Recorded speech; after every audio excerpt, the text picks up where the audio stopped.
Hello, good morning all students. आज BSc second year की class electronics के अंदर हम नए चालकों के लिए जो द्रव्यमान अनुपाती क्रिया का नियम है उसके बारे में पढ़ेंगे तथा साथ में ही इसी के आगे के क्रम में जब हमने लास्ट टाइम में पीएन जंक्शन संधि पढ़ ली थी उसी के अंदर उस पीएन जंक्शन संधि के ऊपर जो संधि बनती थी उस संधि की मोटाई क्या होगी या उसके अंदर जो पोटेंशियल है नेगेटिव के कारण धनात्मक ऋणात्मक आयन तथा धनात्मक दाता आयनों के कारण जो पोटेंशियल होता है उसके योग से जो पोटेंशियल बैरियर होता है विभव बुद्धि का है उसकी क्या वैल्यू होगी उसके बारे में पढ़ेंगे। तो सबसे पहले तो हम पढ़ते हैं द्रव्यमान क्रियानुपाती का नियम या मास एक्शन लॉ। इस नियम के अनुसार इस नियम से पहले तो ये चीज है ये हम किसी भी अगर नए चालक है तो नए चालक के अंदर हमको मालूम है कि उसमें सामान्यतः क्या होता है जब वो कुचालक के लिए बिहेव करता है तो उसमें पूर्ण रूप से सारे इलेक्ट्रॉन किस अवस्था में होते हैं संयोजी बंद होते हैं। लेकिन जैसे ही थोड़ी सी उष्मा या कोई भी ताप देते हैं उसको या सामान्य ताप पे गर्म करते हैं तो इलेक्ट्रॉन कहाँ से कहाँ संयोजी बैंड से चालक बैंड में चले जाते हैं। तो उसी प्रकार से अगर यदि हम किसी भी नए चालक में ओनली n प्रकार के चालक की अशुद्धि को मिलाते जाए तो उस समय क्या होगा कि नए चालक के अंदर जितने भी होल्स होंगे जैसे हम n प्रकार की अशुद्धि मिलाते जा रहे हैं नए चालक में तो आप देखोगे तो n प्रकार की अशुद्धि मिलाने से वहाँ पर इलेक्ट्रॉनों की संख्या धीरे धीरे क्या हो जाती है बढ़ना शुरू हो जाती है। तो इलेक्ट्रॉनों की संख्या बहुत ज्यादा बढ़ना शुरू हो जाती है और दूसरी जगह पे क्या होती है होलों की संख्या तो कम ही होती है। लेकिन n प्रकार की अशुद्धि मिलाने के कारण उसी नए चालक में क्या हो जाता है धीरे धीरे होलों की संख्या मतलब कम हो जाता है। कम हो जाने का मतलब क्या है एक समय ऐसा है कि वो संख्या बहुत ही नेग्लिजिबल या नगण्य के बराबर हो जाती है। उस समय हम ये कह सकते हैं कि जो नए चालक के हमने n प्रकार की अशुद्धि मिलाई है उसके कारण अब वो पूर्ण रूप से कैसा हो गया एक शुद्ध चालक की तरह नए चालक की तरह जिसमें सिर्फ क्या है इलेक्ट्रॉन उपस्थित है। या फिर हम इसका उल्टा ये करें तो इसी नए चालक में अगर हम p प्रकार की अशुद्धि मिलाएंगे तो p प्रकार की अशुद्धि में हमको मालूम है कि संख्या होलों की संख्या क्या होती है बहुत अधिक तथा इलेक्ट्रॉनों की संख्या बहुत कम होती है। जैसे जैसे हम p प्रकार की अशुद्धि को अपमिश्रित करते जाएंगे तो क्या होगा एक चालक के अंदर आप मान लो कि आपने यहाँ पे बहुत ही कम इलेक्ट्रॉन थे इलेक्ट्रॉन तथा होल थे ठीक है। अब इस कंडीशन के अंदर हम क्या कर रहे हैं इसके अंदर क्या कर रहे हैं हम p प्रकार की अशुद्धि मिला रहे हैं ठीक है। p प्रकार की अशुद्धि मिलाएंगे तो इसमें होलों की संख्या बढ़ना शुरू हो जाएगी बहुत ज्यादा होल्स हो जाएंगे इसमें। तो बहुत सारे होल्स होने के कारण हमको ये भी पता चल रहा है हमें इलेक्ट्रॉन तो बिल्कुल दिखाई देंगे नहीं। तो उस वजह से जो ये अचानक जो होगा वो n प्रकार का क्या हो जाएगा एकदम शुद्ध n प्रकार का नए अचानक हो जाएगा। तो उस कंडीशन हम ये कह सकते हैं अगर किसी भी हम अचानक के अंदर किसी भी नए अचानक के अंदर हम या n प्रकार की या p प्रकार की अशुद्धि मिला देते हैं अलग अलग तो n प्रकार की अशुद्धि मिलाने के कारण उसमें होलों की संख्या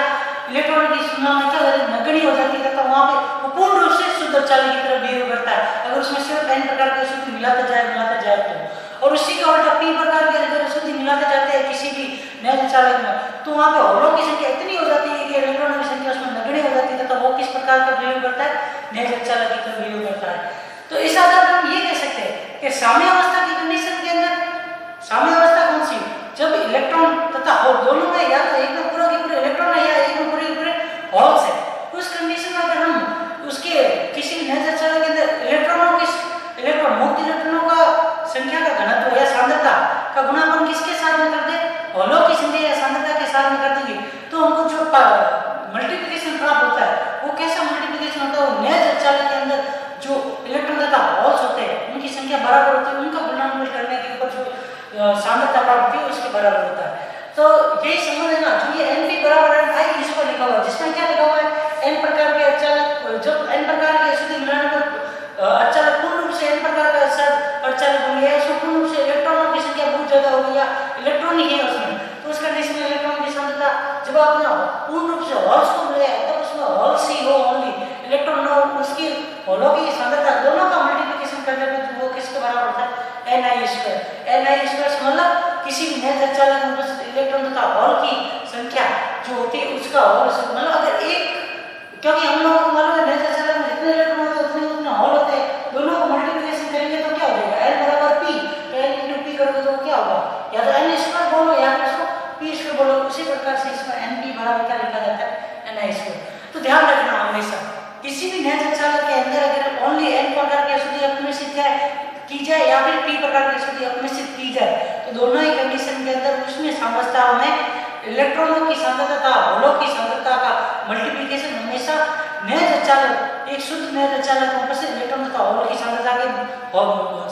के होल स्क्वायर के बराबर होता है। यही कौन सा नियम होता है? द्रव्यमान अनुपाती का नियम, जिसमें n क्या होती है? मुक्त इलेक्ट्रॉनों की सांद्रता, p है होलों की सांद्रता, n है किसमें नए चालक में आवेश वाहक इलेक्ट्रॉन तथा होलों की सांद्रता को प्रदर्शित करता है।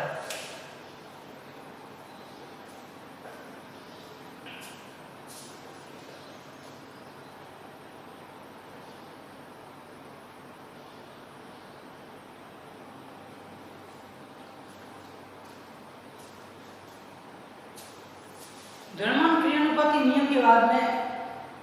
बीच में छुट्टा हुआ टॉपिक है, इसलिए उसको तो पहले का अभी कर लिया, लेकिन अब उसके बाद जो हमने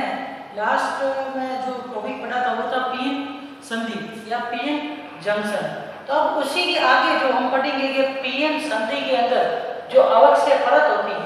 उसकी मोटाई क्या होगी, मतलब उसके अंदर मोटाई आपको मालूम है। जैसे पीएन संधि कैसे बनती है, मैंने आपको बताया था कि जब पी तथा एन प्रकार के क्रिस्टल को एक दूसरे के संपर्क में लाते हैं तो संपर्क सतह पर जो परत बनती है उसको कौन सी संधि बोलते हैं? पीएन संधि बोलते हैं। इसमें ये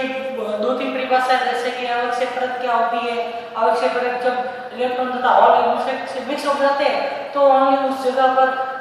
ऋणात्मक ग्राही आयन या फिर धनात्मक दाता आयन बच जाते हैं, तो उनके उन दोनों के एक जगह अगतिशील होने के कारण वहां पर एक परत बन जाती है धनात्मक तथा ऋणात्मक आयनों के कारण, उस परत को आवश्यक परत कहते हैं। उस वजह से वहां पर किसी प्रकार की विद्युत का प्रवाह नहीं हो पाता, इसलिए उसे विद्युत अवरोधक क्षेत्र भी कहते हैं या विद्युत अवरोधक परत भी बोलते हैं। तथा विभव वृद्धि का विभव इसलिए बोलते हैं क्योंकि इसमें किसी प्रकार की करंट का फ्लो नहीं होता तथा ये किसी प्रकार के इलेक्ट्रॉन का आवागमन नहीं करते। इसको कॉन्टैक्ट पोटेंशियल भी बोलते हैं, कॉन्टैक्ट पोटेंशियल की परत बोलते हैं। क्यों? क्योंकि ये एक दूसरे के संपर्क में पी तथा एन प्रकार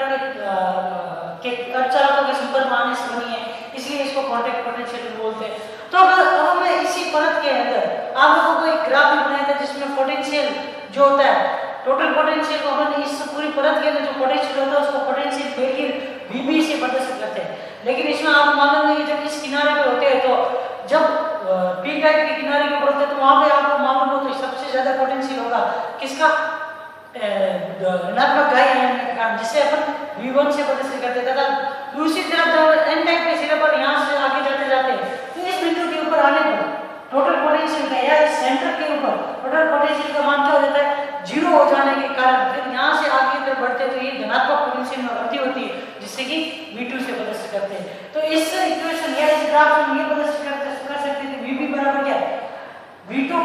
पॉजिटिव में, लेकिन V1 क्या है? नेगेटिव में। तो प्लस का साइन तो आएगा लेकिन माइनस के V1 आएगा, तो इसलिए यहाँ से इक्वेशन क्या बनेगी? V2 माइनस के V1, मतलब जो पोटेंशियल बैरियर होगा उसका मान जो होगा वो क्या होगा? V2 माइनस V1 के बराबर होगा। अब इसके अंदर पोटेंशियल बैरियर VB का मान निकालना है, उसके बाद हमको ये निकालना है कि सबसे परत की लंबाई ये W जो है इसका मान क्या है। इन दो चीजों का मान निकालने के बाद साथ हमको ये भी पता करना है कि अगर धनात्मक दाता आयन या ऋणात्मक ग्राही आयन इन दोनों का इस आवश्यक परत के साथ में क्या रिलेशन होगा, उसकी दो कंडीशन भी हमको पढ़नी पड़ेगी। तो सबसे पहले हम स्टार्ट करते हैं कि इस आवश्यक परत की जो चौड़ाई ज्ञात करनी है उसके लिए क्या करना पड़ेगा। हम लोगों ने इलेक्ट्रोस्टैटिक्स या फिर आप लोगों ने जो इलेक्ट्रोमैग्नेटिज्म पढ़ा था फर्स्ट ईयर के अंदर, उसके बाद आपने एक पॉइजन इक्वेशन पढ़ी है जिसमें डेल स्क्वायर V बराबर माइनस के रॉ अपॉन एप्सिलॉन होता है, जहाँ पे रॉ किसको बताता है? उसी किसी भी आप विद्युत क्षेत्र या चुंबकीय क्षेत्र में स्थित हो या किसी ऐसे क्षेत्र में जहाँ पे आवेशों के प्रवाह के कारण इलेक्ट्रिक फील्ड उत्पन्न हो रहा हो तो उसके आवेश घनत्व तथा उसके पोटेंशियल के बीच में जो रिलेशन है वो डेल स्क्वायर V बराबर माइनस के रॉ अपॉन एप्सिलॉन से प्रदर्शित करते हैं। अब यहाँ पे देखोगे तो x कौन सी है? ओनली एक x है, x के अनुरूप। तो उस कंडीशन के अंदर इस डेल स्क्वायर की जगह पे क्या आ जाएगा? Del square upon del x square V minus के रॉ अपॉन एप्सिलॉन, क्योंकि हमको मालूम है कि जो डेल स्क्वायर जो होता है इसको हम किससे del square upon del x square plus del square upon del y square plus del square upon del z square इससे प्रदर्शित करते हैं। लेकिन यहाँ पे आप देखोगे तो बाकी वाले दो अक्ष का इतना z एक्सिस तो है नहीं, 3 डायग्राम तो है नहीं, 2 है, लेकिन y का कोई यूज नहीं है ऊपर से नीचे जाने पे, तो उस वजह से ओनली किसका यूज है? x एक्सिस का यूज है। इस वजह से यहाँ पे क्या लिखा हुआ है? Del square V upon del x square बराबर माइनस के रॉ अपॉन एप्सिलॉन 0। अब आप देखोगे कि दोनों तरफ की परतें जो है, एक तो एन टाइप के अंदर जो पॉजिटिव आयन है उसकी अवक्षय परत होगी और पी टाइप के अंदर जो ऋणात्मक ग्राही आयन उसकी अवक्षय परत होगी। दोनों में से किसी भी एक अवक्षय परत का यूज करते हुए हम अगर एक साइड के पोटेंशियल है या तो V1 का वैल्यू निकाल या फिर V2 की वैल्यू निकाल, दोनों में से किसी एक की वैल्यू निकालेंगे तो दूसरे की अपने आप हमको पता चल जाएगी उसकी वैल्यू क्या होगी। तो उसके लिए हम क्या करते हैं, सबसे पहले सब P साइड वाले अवक्षय परत के लिए हम उसकी P टाइप के अवक्षय परत की गणना के लिए उसका यूज करेंगे। तो आप लोगों को माना P टाइप के अवक्षय परत के अंदर कैसे ऋणात्मक ग्राही आयन है, ऋणात्मक ग्राही आयन होने के कारण उसके ऊपर कैसा साइन होगा, माइनस के साइन होगा, क्योंकि इसके ऊपर आवेश कैसे नेगेटिव है, ऋणात्मक है, ऋणात्मक ग्राही आयन है, उस वजह से Na के ऊपर कैसी साइन होती है, कैसा साइन आएगा, माइनस के साइन आएगा। इस वजह से यहाँ पे रॉ बराबर माइनस के E Na लिखा हुआ है, यहाँ पे E तो पॉजिटिव आयन है, आयन के कारण, पर जो सांद्रता है वो किसकी है, ऋणात्मक ग्राही आयन की, उस वजह से यहाँ पे क्या लिखा गया है, माइनस के Na। अब आते हैं हम आगे कि इसके अंदर रॉ का मान तो हमको पता चल गया कि माइनस के Na होगा। अब इसी रॉ के मान को जब इस समीकरण में रखेंगे तो क्या हो जाएगा, ये माइनस और ये माइनस जोड़ के क्या हो जाएगा, प्लस हो जाएगा E Na/ε। यहाँ पे ध्यान रखना Na किसको बता रहा है, ऋणात्मक ग्राही आयन की जो सांद्रता, मतलब आपने P प्रकार की अशुद्धि मिलाने पे एक इलेक्ट्रॉन की कमी होती है और वो एक इलेक्ट्रॉन की कमी को पूरा करने के लिए क्या करता है, बाहर से एक इलेक्ट्रॉन को ग्रहण करता है, उस वजह से उसके ऊपर क्या साइन आ जाता है, माइनस का साइन आ जाता है। इस वजह से यहाँ पे Na को कैसा बोलेंगे, एक्सेप्टर, मतलब ग्राही, कितने इलेक्ट्रॉन को उसमें ग्रहण किया। अब इस समीकरण नंबर 2 का मान हम किसमें रखेंगे, एक में रखेंगे तो E Na/ε, इसका समाकलन करेंगे तो del V upon del square V upon del x square, अवकलन का डबल डिफरेंस है या डबल अवकलन का एक बार सिंगल अवकलन समाकलन करने पर वो किसमें बदल जाएगा, सिंगल अवकलन के अंदर बदल जाएगा, del V upon del x। यहाँ पे इसका अवकलन करोगे तो ये क्या हो जाएगा, अगर कांस्टेंट का अवकलन आप ऐसे लिखते हो तो इसको क्या लिखते हो, x प्लस c, क्योंकि अगर आपको इसके ऊपर जो सीमा है, अगर इस अवकलन की समाकलन की सीमा नहीं मालूम है तो हमेशा c बार पीछे कांस्टेंट आता है, तो यहाँ पे समीकरण क्या बन जाएगी समाकलन करने पे, E Na x/ε C1 आकर ये। और अब देखिए यहाँ पे हमको ये इक्वेशन तो मिल गई, लेकिन हम अभी तक जो ये गणना कर रहे हैं वो कौन सी अवक्षय क्षेत्र के अंदर कर रहे हैं, P टाइप के अवक्षय क्षेत्र के अंदर कर रहे हैं। तो P टाइप के अवक्षय क्षेत्र में हमको मालूम है जो अवक्षय परत की मोटाई वो हमने क्या ली है, x1 ली है, लेकिन अब आप देखोगे तो एक साइड उधर वाली साइड राइट हैंड साइड तो पॉजिटिव होती है, लेफ्ट हैंड साइड नेगेटिव होती है, तो ये x1 किसमें आएगा, नेगेटिव आएगा। अगर मान लो x बराबर माइनस के x1 के ऊपर जो पोटेंशियल के अंदर परिवर्तन, मतलब इस जगह से इस जगह पे जाने पर पोटेंशियल के अंदर होने वाला परिवर्तन कि बच्चा कितनी वैल्यू आती है, 0 आती है, तो इसलिए del V upon del x का मान किसके बराबर हो गया, मतलब समय के साथ पोटेंशियल धीरे धीरे घटता जाता है तथा लास्ट में उसका वैल्यू क्या हो जाती है, 0 हो जाती है, तो del V upon del x बराबर 0। या फिर ये बोल सकते हो, या तो मैक्सिमम पॉइंट के ऊपर पोटेंशियल देखेंगे वो 0 हो गया और मिनिमम पॉइंट के ऊपर पोटेंशियल की वैल्यू मैक्सिमम होती है। यहाँ से यहाँ तक x1 या तो यहाँ से यहाँ पे जाओ या फिर यहाँ से यहाँ पे जाओ, दोनों ही कभी समाप्त होती है, यहाँ पे मैक्सिमम हो रही है, यहाँ पे मिनिमम हो रही है, मतलब परिवर्तन अगर 0 के बराबर हो तो उस कंडीशन के अंदर इस समीकरण के अंदर del V upon del x बराबर minus E Na x1/ε C1 किसके बराबर हो जाएगा, जब आपने x बराबर माइनस x1 रखा तो ये वाला समीकरण किसके बराबर हो जाएगा, 0 के बराबर। तो उस वजह से C1 की वैल्यू जो मिलेगी वो क्या हो जाएगी, E Na x1/ε। इसी C1 की वैल्यू को हम किस समीकरण में रखेंगे, समीकरण नंबर 3 में रखा तो जो पोटेंशियल के अंदर परिवर्तन है स्थिति के सापेक्ष उसकी वैल्यू क्या आ जाएगी, E Na x/ε plus E Na x1/ε। इस मान को इस समीकरण का वापस एक बार समाकलन करोगे तो ये अवकलन है वो वापस अवकलन किसमें परिवर्तित हो जाएगा, ओनली पोटेंशियल के अंदर, जिसमें समीकरण क्या आ जाएगी, V बराबर, तब यहाँ पे x है और x का अवकलन करने पर वो क्या समाकलन करने पे क्या आ रहा है, x² + c आएगा। तो इस कंडीशन के अंदर del V upon del x बराबर E Na x/ε plus E Na x1/ε, तो इसका समाकलन करने पे वैल्यू क्या आ जाएगी, V, इसका समाकलन करोगे तो x², इसका समाकलन करोगे तो x प्लस c2। अब आप आओ जहां पे x बराबर 0, मतलब जहां से इसकी परत स्टार्ट हो रही है, इसकी P टाइप के अवक्षय परत की, वहां पे पोटेंशियल की वैल्यू क्या होती है, अभी आप बताइए क्या होगी, 0 होगी। जो वहां पे पोटेंशियल की वैल्यू 0 है, मतलब यहाँ पे वैल्यू 0, यहाँ पे भी 0, अगर x और x बराबर 0 रखेंगे तो बीच सेंटर के पोटेंशियल का मान क्या हो जाता है, 0 हो जाएगा, तो v का मान भी 0 हो जाएगा, तो C2 की वैल्यू इस समीकरण से क्या मिल जाएगी, 0 मिल जाएगी। तो हम v बराबर अब क्या लिख सकते हैं, e n a x² / 2 epsilon plus e n a x1 x upon epsilon. और हमको मालूम है कि जो अवक्षय परत v1 के लिए या n टाइप के अचालक के लिए जो अवक्षय परत है उसकी पद मोटाई कितनी है, -x1 इधर की साइड, और इस अवक्षय परत के अंदर पोटेंशियल की वैल्यू कितनी है, v बराबर v1। तो ये दोनों मान अगर इस समीकरण में रखें तो v1 की वैल्यू क्या आ जाएगी, e n a x1 का square upon 2 epsilon minus e n a x1 का स्क्वायर अपॉन एप्सिलॉन। यहाँ पे देखोगे तो ये पॉजिटिव का, ये नेगेटिव है, ये पूरी वैल्यू है और ये इसी की आधी वैल्यू है, दोनों को जब जोड़ोगे तो क्या मिल जाएगा, -1/2 e n a x1 square upon epsilon. तो ये तो क्या मिल गई, इधर की पोटेंशियल की वैल्यू मिल गई, इधर वाले साइड की पोटेंशियल वैल्यू, तो ये वैल्यू जो i -1/2 e n a x1 upon epsilon आ गई। अब इसी प्रकार से अगर n टाइप के से प्रतिक्रिया नहीं हो तो हमको मालूम है यहाँ पे इसी समीकरण के अंदर क्या रखना पड़ेगा, x बराबर x2 किसका, पॉजिटिव का, और x बराबर x2 पॉजिटिव का, v बराबर क्या आ जाएगा, v2। तो वहां पे आप अगर x बराबर x2 रखोगे और v बराबर v2 रखोगे और दोनों को जोड़ोगे तो यहाँ पे अब ये इक्वेशन जैसे इस प्रकार से ये इक्वेशन मिली, ये थोड़ी सी परिवर्तित होगी v2 के लिए, क्यों, क्योंकि इसके अंदर क्या होगा, na पॉजिटिव नेगेटिव के कारण डाल यहाँ पर, लेकिन ये इसी के लिए अब जैसे हम अगर n टाइप के लिए लेंगे तो यहाँ पे नेगेटिव की जगह कौन सा साइन आएगा, पॉजिटिव साइन आएगा। उस वजह से इस समीकरण में थोड़ा सा चेंजिंग होगा, जिस वजह से यहाँ पे वैल्यू जो v2 की है वो क्या मिलती है, e n d x2 का स्क्वायर अपॉन 2 एप्सिलॉन की वैल्यू आ जाएगी, मतलब ये इक्वेशन थोड़ी सी चेंज हो जाएगी, उस वजह से यहाँ पे ये इक्वेशन v2 वाली है वो क्या आ रही है, पॉजिटिव के अंदर आ रही है, और v1 वाली इक्वेशन किस में आ रही है, नेगेटिव आ रही है। अभी इसी चित्र के अंदर जैसे पोटेंशियल परिवर्तित हो रहा है उस आधार में पोटेंशियल वेरिएंट की इक्वेशन v2 बराबर क्या होती है, v2 प्लस माइनस के v1। इस समीकरण के अंदर v1 और v2 का मान रखेंगे तो vv की वैल्यू क्या आ जाएगी,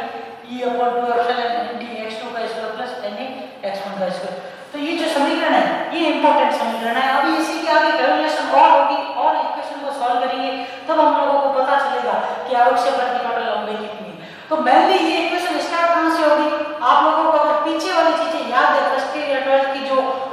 पॉइजन समीकरण या आवेश घनत्व को कैसे निकालते हैं, तो उस आधार के ऊपर ये समीकरण निकालना और भी सरल हो जाएगी। अदरवाइज मैंने बता दिया एक बार, तो आपको इससे से मतलब नॉर्मल तरीके से बताया, इससे आप लोगों को आसानी से समझ आ जाएगा कौन सी वैल्यू कैसे आई है, कौन सी वैल्यू कैसे आई है। उसी आधार पर पोटेंशियल वेरिएंट की value e upon 2 epsilon nd x2 का स्क्वायर प्लस na x1 का स्क्वायर निकल चुकी है। अब इसके आगे वाली इक्वेशन को निकालेंगे हम।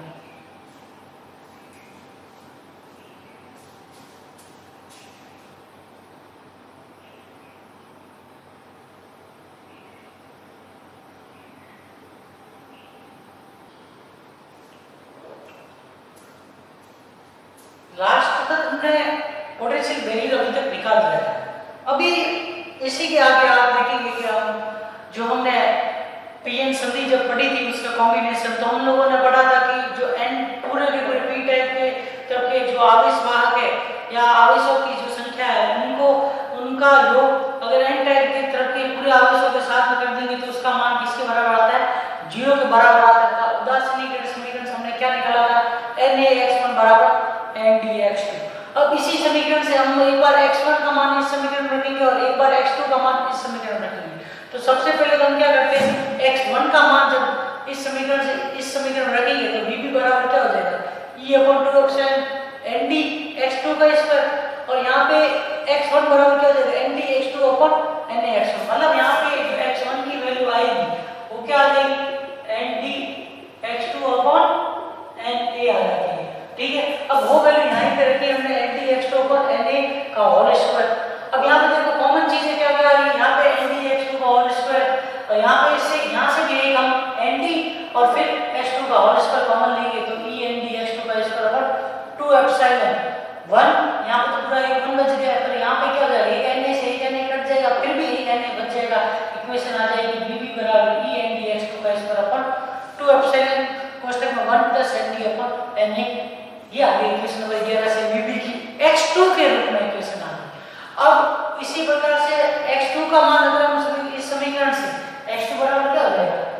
N A x1 upon N D. इस मान को जब हम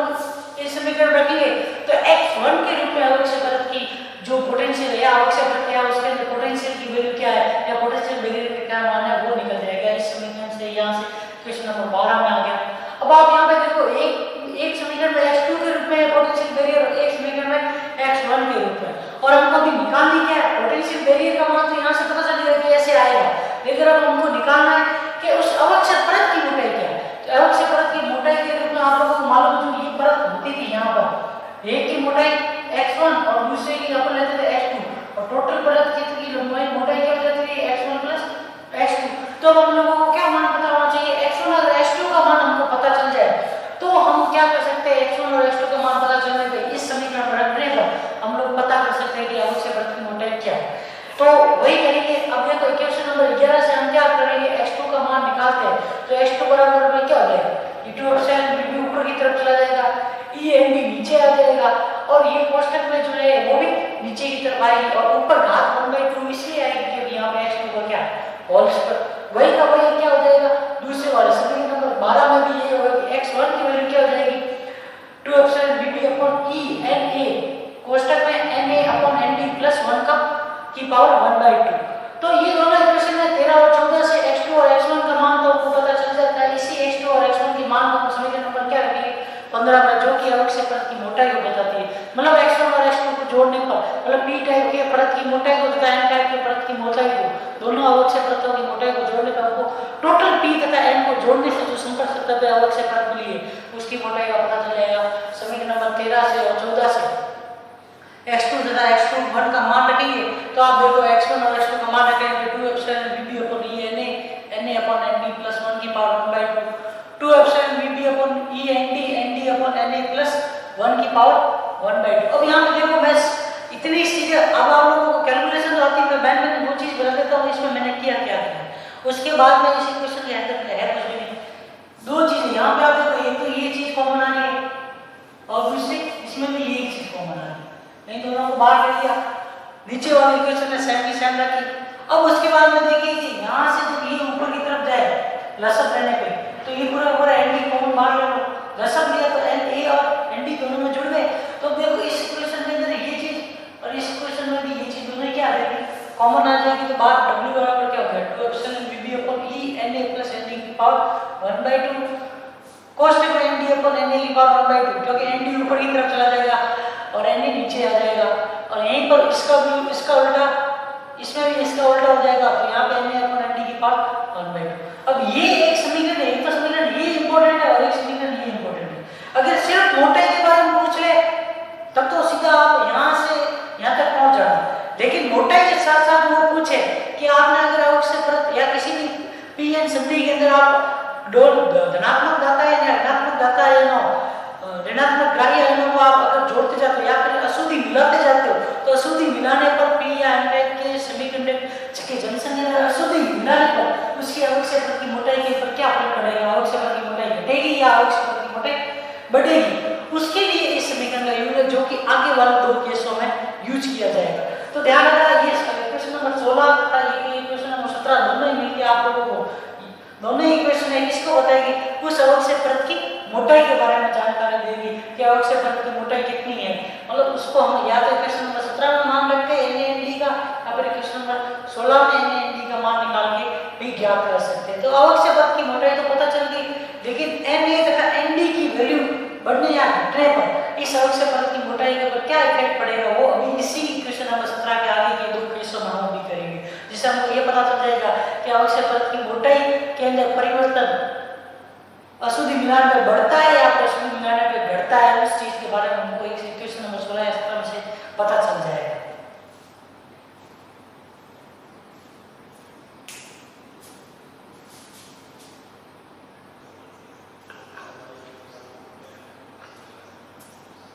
अब आगे की स्थिति में ये होगा कि हम लोगों को ये पता करना होगा कि अगर पीएन संधि के अंदर या पीएन संधि में आप ये कह सकते हैं दो कंडीशन हो सकती है। एक कंडीशन तो ये हो कि हम जो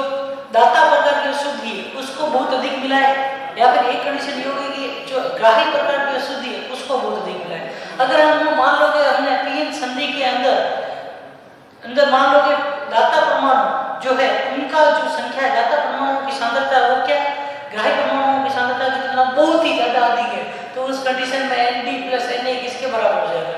Nd के, क्योंकि Na की वैल्यू तो क्या होगी, नेग्लिजिबल हो गई, तथा Na अपॉन Nd का मान किसके बराबर हो जाएगा, 0 के बराबर। इन दोनों मानों को अगर हम समीकरण नंबर 16 में रखेंगे तो यहाँ पे ये Na प्लस Nd किसके बराबर हो जाएगा, Nd के हो जाएगा, तथा ये वाला मान क्या हो जाएगा 0, तथा इसी Nd अपॉन Na की जगह पर Nd अपॉन Na की पावर 1/2 रखा, तो यहाँ पर देखोगे तो ये Nd से ये Nd तो गया, तो बचा क्या 2 एप्सिलॉन Vb अपॉन Na की पावर 1/2, जहाँ पे W प्रोपोर्शनल किसके 1 अपॉन Na, तो यहाँ पे ये कांस्टेंट वैल्यू, ये भी कांस्टेंट, ये भी कांस्टेंट, चेंज होने वाली कौन सी वैल्यू है, सिर्फ ओनली फॉर ओनली Na, मतलब W रेसिप्रोकली किसके Na की घात 1/2 के समानुपाती होता है। अब सेकंड कंडीशन कौन सी हो, यदि हम क्या करें ग्राही प्रकार की अशुद्धि बहुत अधिक मिला दे तो उस कंडीशन में Na प्लस Nd बराबर किसके हो जाएगा, Na के, Nd अपॉन Na बराबर क्या हो जाएगी 0 के, वही कंडीशन 16 समीकरण में 16 में रखेंगे तो W बराबर क्या हो जाएगा 2 एप्सिलॉन Vb अपॉन Na की पावर 1/2, Na अपॉन Nd की पावर 1/2, यहाँ से Na से Na गया तो समीकरण क्या बन गई, W बराबर 2 एप्सिलॉन Vb अपॉन Nd की power 1/2 equals W proportional to 1 upon root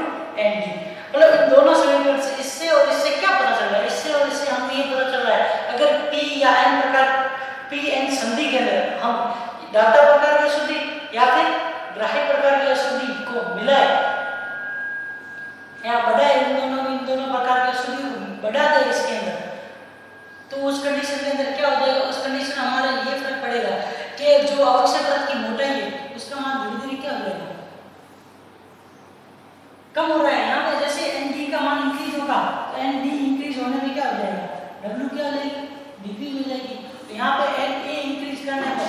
W का मान क्या हो जाएगा, डिक्रीज, मतलब आवश्यक परत की मोटाई के अंदर कमी होती है। किस कंडीशन में, जब हम लोग किसी भी पीएन संधि के अंदर उसकी अशुद्धि की मात्रा को बढ़ाते हैं, तो ध्यान रखना अशुद्धि की मात्रा बढ़ाने पर आवश्यक परत की मोटाई में हमेशा कमी होती है।